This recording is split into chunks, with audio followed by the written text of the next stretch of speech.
tense meeting between President Trump, Ukraine President Zelensky, and J.D. Vance also weighed in.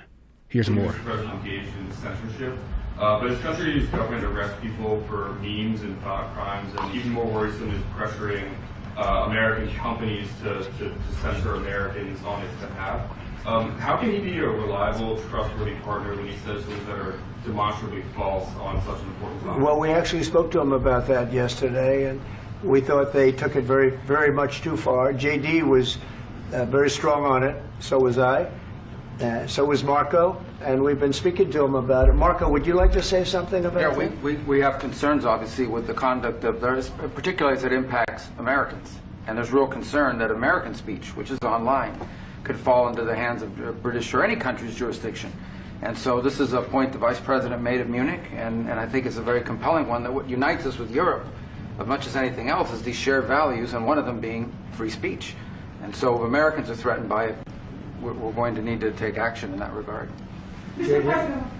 It's actually a very important question. We spoke about this in detail with the Prime Minister, the Foreign Secretary, and others at lunch yesterday. And I know that Secretary of Commerce Lutnick followed up in private meetings last night. This is really important. We believe Americans have the right to speak their mind, even if we in this room disagree with them. They have the right to speak their mind in the public square, which is often online these days. And we're going to defend that right as it pertains to American companies and American citizens vigorously if we have to. I do think that under the President's leadership, we're going to find common ground with our friends in the UK on this question, but it remains to be seen. The principle that will guide us is we believe in free speech in this country, and we'll fight for it for American citizens. Mr. President, on the deal, is there any other oil and gas component to the deal? Is it all critical? A little bit. We'll see. On LNG? But we're not really looking for that so much. We got a lot. We have more than anybody in the world, by far. So no, we're not talking about it too much, but a little bit. I think it affects also, but for the most part, no. And sir, is there any agreement from Ukraine to purchase U.S. LNG as part of the deal, or is that on the table at all? No, we don't need that. Mr. President, I just wanted to ask you about, you just mentioned that you'd spoken to Vladimir Putin a couple of days ago. Just to be clear, that's a new call, not the one that you... I've spoken to him on numerous occasions. Okay. And how was the latest call? What did you discuss?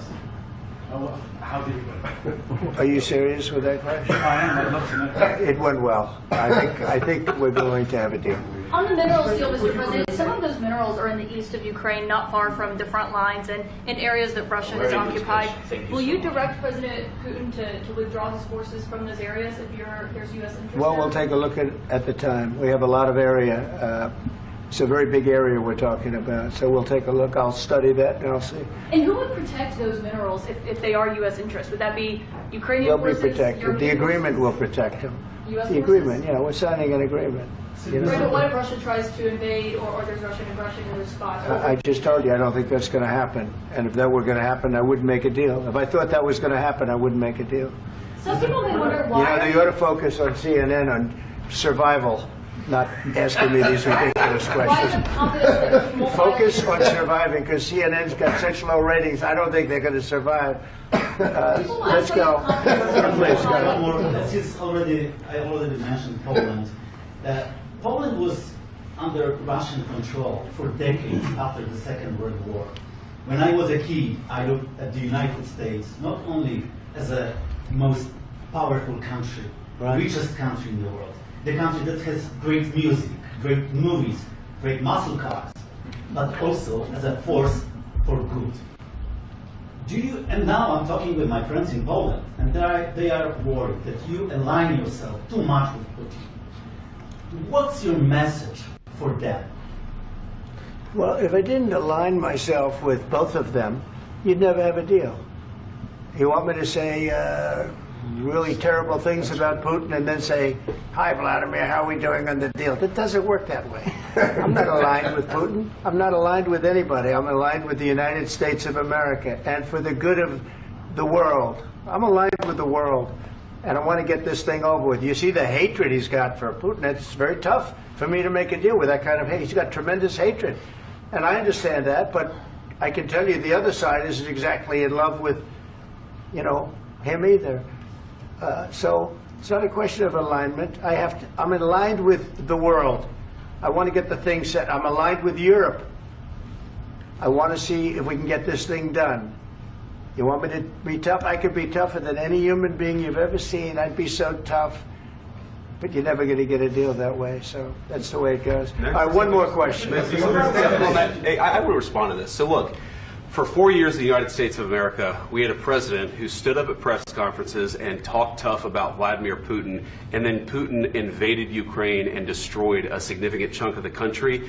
The path to peace and the path to prosperity is maybe engaging in diplomacy. We tried the pathway of Joe Biden of thumping our chest and pretending that the President of the United States' words mattered more than the President of the United States' actions. What makes America a good country is America engaging in diplomacy. That's what President Trump is doing. Can I ask you? Sure. Yeah? Yeah. Okay. So he occupied our parts, big parts of Ukraine, part of East and Crimea. So he occupied it on 2014. So during a lot of years, I'm not speaking about just Biden, but those time was Obama, then President Obama, then President Trump, then President Biden, now President Trump, and God bless, now President Trump will stop him. But during 2014, nobody stopped him. He just occupied and took. He killed people. You know what the contact 2015. 2014 2014. and 2015. 2014? Yeah. So I was not here. Yeah, but that's exactly right. Yes, but during 2014 till 2022, the situation the same. The people have been dying on the contact line. Nobody stopped him. You know that we had conversations with him, a lot of conversations, my bilateral conversation, and we signed with him, me, like a new president. In 2019, I signed with him the deal. I signed with him, Macron and Merkel, we signed ceasefire. Ceasefire. All of them told me that he will never go. We signed him with gas contract. Gas contract. Yes, but after that, he broken this ceasefire. He killed our people and he didn't exchange prisoners. We signed the exchange of prisoners, but he didn't do it. What kind of diplomacy, J.D., you are speaking about? What do you mean?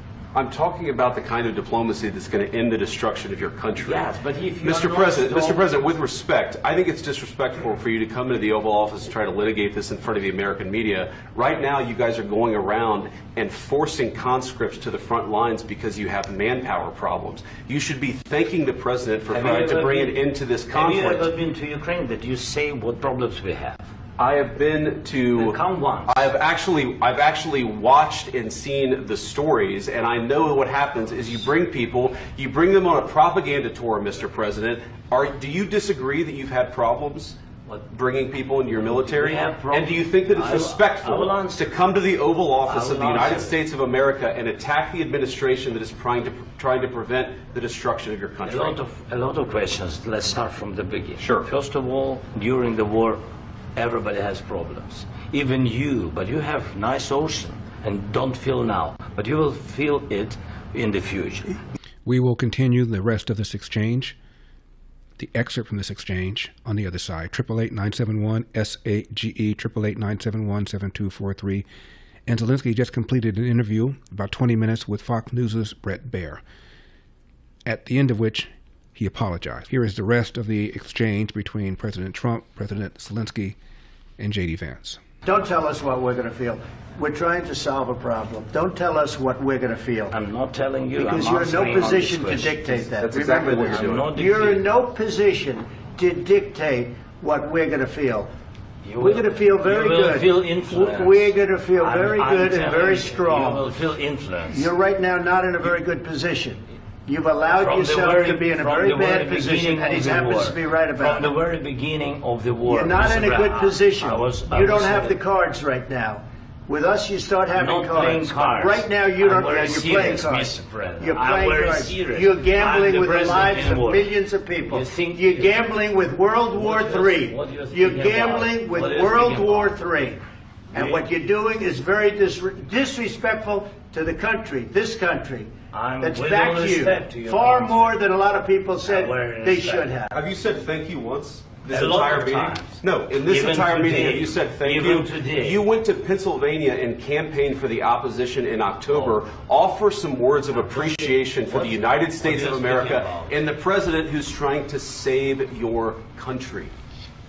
Please, you think that if you will speak very loudly about the war, you He's can... not speaking loudly. He's not Yeah. speaking loudly. Your country's Can I- in big can I- trouble. can I Wait a answer? minute. No, Can you've I done a lot answer? of talking. Your country is in big trouble. I know. You're not I winning. know. You're not winning this. You have a damn good chance of we coming are out staying, okay because of Mr. us. President, we are staying in our country, staying strong from the very beginning of the war. We've been alone, and we are thankful. I said thanks You haven't in been this alone. cabinet. You and haven't not been only alone. in this We cabinet. gave you, through I this said stupid thank you. president, $350 billion. You voted we gave for you your military president. equipment. You and you voted men for are your brave, president. but they had to use our military. What am I asking? If you didn't have You our invited military me- equipment, you invited if me you to didn't speak. have our military equipment, this war would have been over in 2 weeks. In 3 okay? days, I heard it from Putin. In 3 days, this is something Maybe new. less. In 2 weeks, of course, yes. It's going to be a very hard thing to do business like this. I And tell you. just say thank you. I said a lot of except times that there, thank you except to that- American people. Except that there are disagreements, and let's go litigate those disagreements rather than trying to fight it out in the American media when you're wrong. We know that you're wrong. But you see, I think it's good for the American people to see what's going on. I understand, sir. I think it's I very understand. important. That's why I kept this going so long. You have to be thankful. You don't have the I'm cards. thankful. You're buried there. Your people are dying. tell you You're again, running I low know. on soldiers. Don't- Listen, don't please, you're running Mr. low President. on soldiers. It would be a damn good thing. Mr. And President. then you tell us, I don't want a ceasefire. I don't want a ceasefire. I want to go, and I wanted this. Look, if you could get a ceasefire right now, I tell you, you take it so the bullets stop flying and your men stop getting killed. Of course, we want to stop the war. But you're I saying said- you don't want a ceasefire. But I said to you, I want a ceasefire. with guarantees. Because you'll get a ceasefire faster than an agreement. Ask our people about ceasefire, what they think. That wasn't doesn't with matter me. for you what- that what wasn't this with me. means.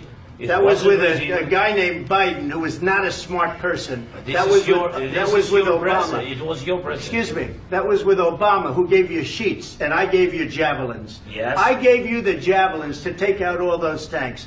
Obama gave you sheets. In fact, the statement is Obama gave sheets and Trump gave javelins. You got to be more thankful, because let me tell you, you don't have the cards. With us, you have the cards. But without us, you don't have any cards. One more question to the Vice President. I'm sorry. It's going to be a tough deal to make, Um, because the attitudes have to change. what if Russia breaks ceasefire? What if Russia breaks peace talks? What do we do then? I understand that it's a heated conversation right now. What are you but saying?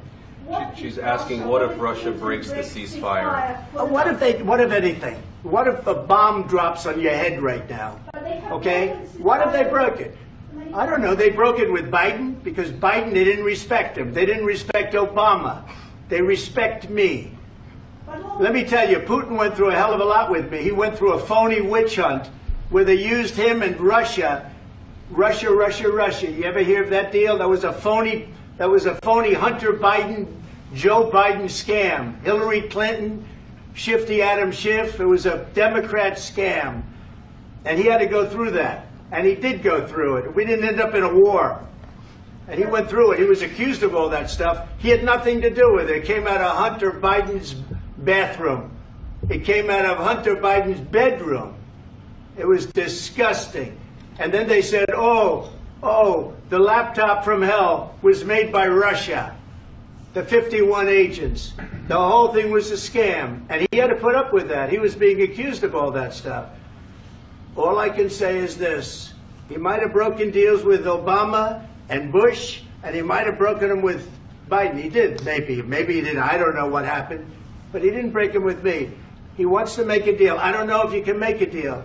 The problem is, I've empowered you to be a tough guy. And I don't think you'd be a tough guy without the United States. And your people are very brave. But you're either going to make a deal or we're out. And if we're out, you'll fight it out. I don't think it's going to be pretty, but you'll fight it out. But you don't have the cards. But once we sign that deal, you're in a much better position. But you're not acting at all thankful. And that's not a nice thing. I'll be honest, that's not a nice thing. All right, I think we've seen enough. What do you think? Huh? This is going to be great television, I will say that. All right. We'll see what we can do about putting it together. Thank you, sir. I need the back of the We'll see. I don't know. All right, guys, come on. Wait. Hey, come on. Let's go. Guys, come on. Let's move. Thanks for watching these clips from The Larry Elder Show. If you enjoyed this content, be sure to subscribe to my channel and hit the bell icon so you never miss a moment. More thought-provoking discussions are just a click away, so stay tuned, and we'll see you in the next one.